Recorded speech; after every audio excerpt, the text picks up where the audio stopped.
Hi, welcome to Watcher DM. I'm Gabriel. Today I'm continuing my series on the Tome of Adventure Design, revised edition by Matt Finch of Mythmere Games. And yeah, the part we are in is, I believe, the map. We've just finished a whole section about generating information, like clues and kind of secrets of the dungeon. And now we get into the proposed solution for map making for this book. So, yeah, this is kind of an interesting section of the book in that it kind of takes it takes some pretty,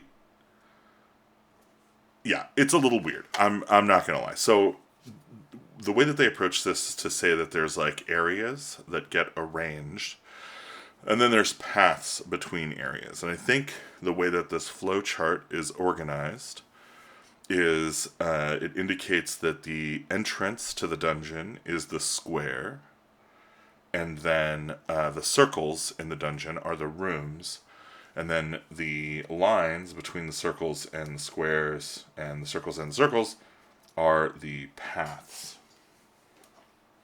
the transitions in between those areas. So it's kind of like a between dungeon areas, the connecting lines. So it does say first that we want it. So it describes like the concept of a dungeon area, like what that means, and then arranging those areas, and it gives you some examples of arranging those areas. I think there's a lot left on the table here. Like you could do a lot more than what they have presented. Basically, it's an acyclic graph. If you're into computer programming at all, and then yeah, you've got your distances between your areas. So we're gonna give this a shot, and we're gonna start honestly by picking the first one because there isn't a way to randomly generate your decision in this case. So we're just gonna draw our little kind of flow chart here. This is our abstract map.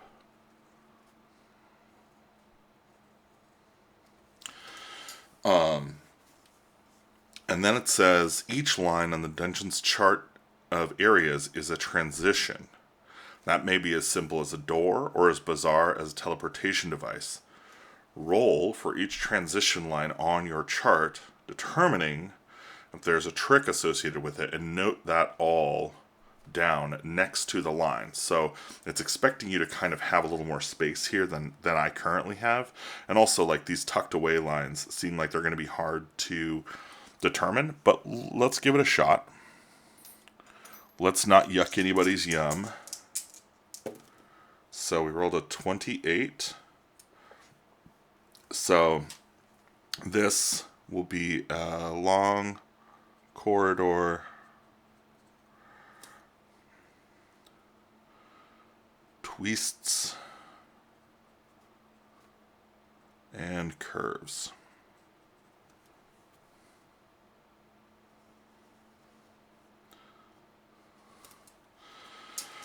All right. Our next line is a 39. So door or archway, normal.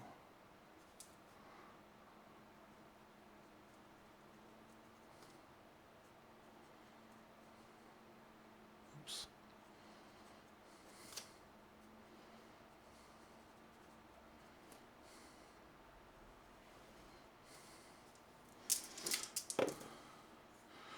"36" is another one, so I'm just gonna continue this line and put that there.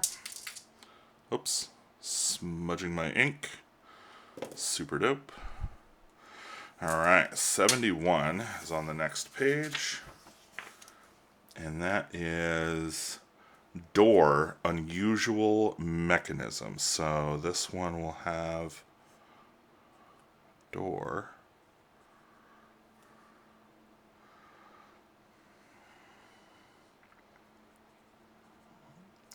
unusual mechanism.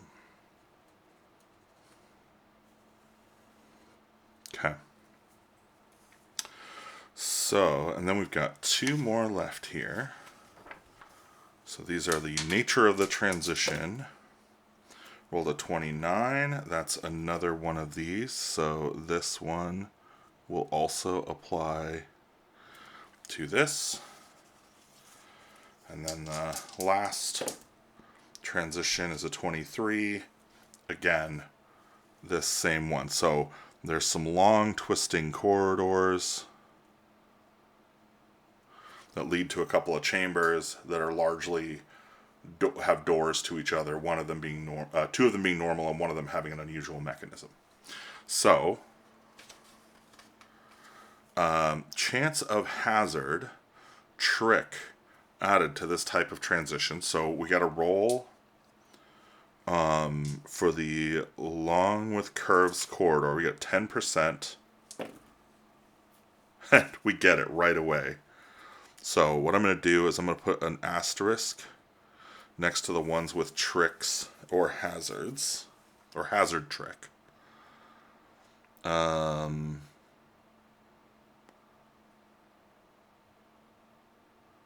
interesting. Okay. And we'll just go ahead and do all of these. So no and no. And then we'll check the door archway normal, a 0% chance, so it is a normal door, so I don't have to worry about that for that. And then door unusual mechanism has a 5% chance, nothing for that. So, and then there are no hazard tricks for these, and so I'll use a plus sign to denote any of this other stuff. So if there is no hazard trick, roll to see if there's a more complex trick involved in the transition. So not a 5 there, not a 5 there. Doors, normal archways, no. Yes, okay. So this one has an extra complex trick. So that's interesting. And then we'll roll for our unusual mechanism. Oh, no, that's a 0%. Okay, so we have our tricks and stuff sorted out. And then I think what we do here...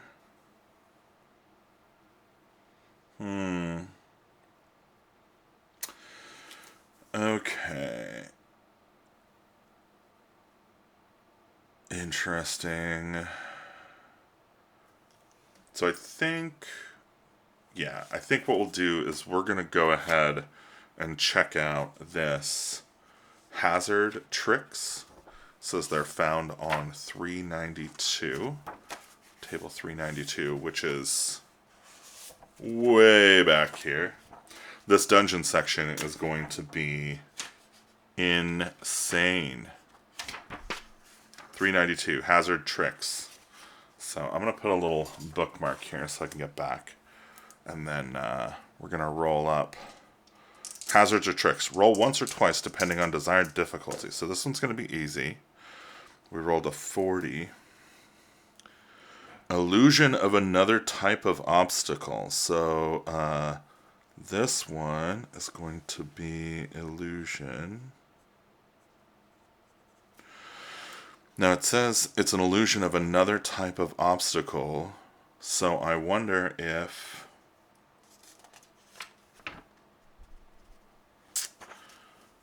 there is an obstacles table that would be appropriate here. And then the other one was like determine the nature of trick on 81. So we'll go back to 381 here.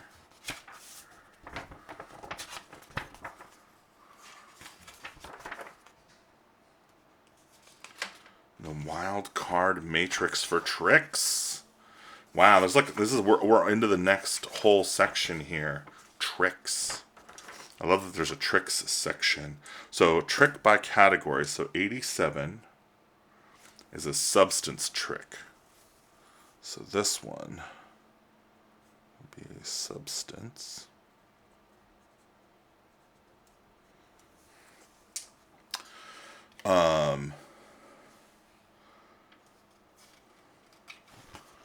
Now, it looks to me...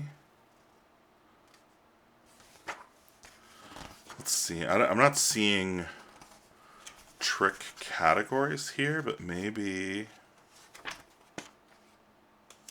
experiment tricks, bargain and persuasion tricks, categories of different results, hazard tricks. That's our 92. So yeah, I'm not seeing anything provided here for substance tricks. And I'm not really sure what that means. Oh, here we go, substance tricks. I found it. It's 106. So if you're going to have a table of categories like this, and it's going to refer to other tables, my advice would be to at least indicate what table index it is. So I think that was a miss. But let's roll what this is. So type of substance, I rolled a 39, which is an energy.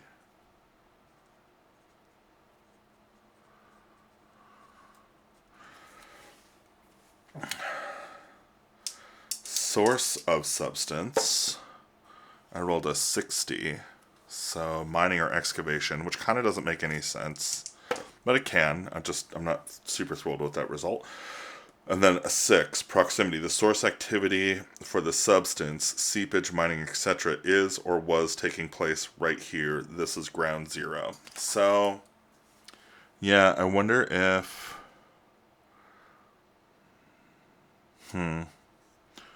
Say mining, ground zero.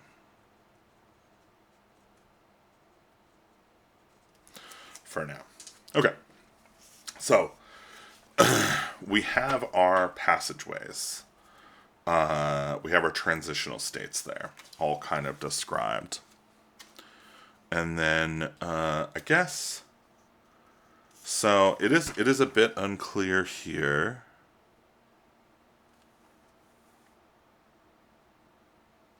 If the intention is that you roll, like, a basic corridor description, right? Like, especially where it's like, oh, it's a long corridor, twists and curves. Like, you're not going to have... Oh, I guess it's width. Okay, yeah. That tracks.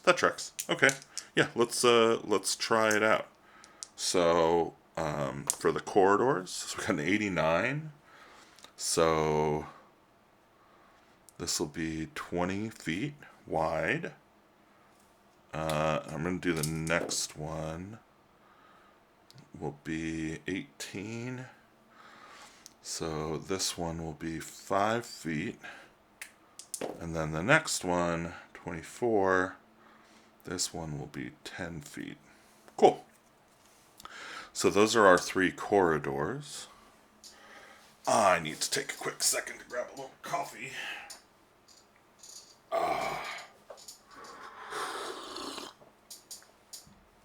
Okay. Cool. All right, so we have our corridors, and then I guess I'm going to roll here to see what we get for, but I'm just going to write down the numbers. So this will be 37 for construction, 69, nice, and 20. So this would be excavated rough hewn. 69 would be naturally occurring. So this one is a naturally occurring 5 foot wide tunnel, which is pretty cool. And then this one, we got a 20, so that's going to be same as connected area, which this, we haven't determined what the connected area is yet, so we'll have to worry about that later. But we did get our corridors finished. Let's look at some of our doors and archways real quick. So doors and archways, normal. We've got 2 of these. And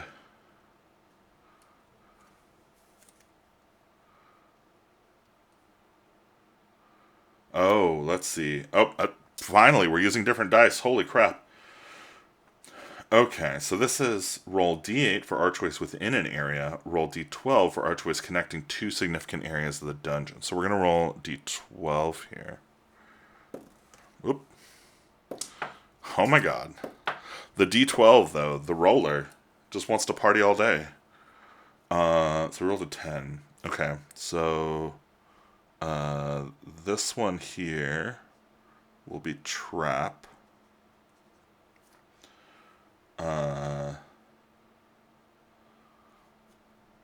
+1 feature. Oh, +1 other feature. So then we just roll a d6, which is 5, and it's oddly shaped.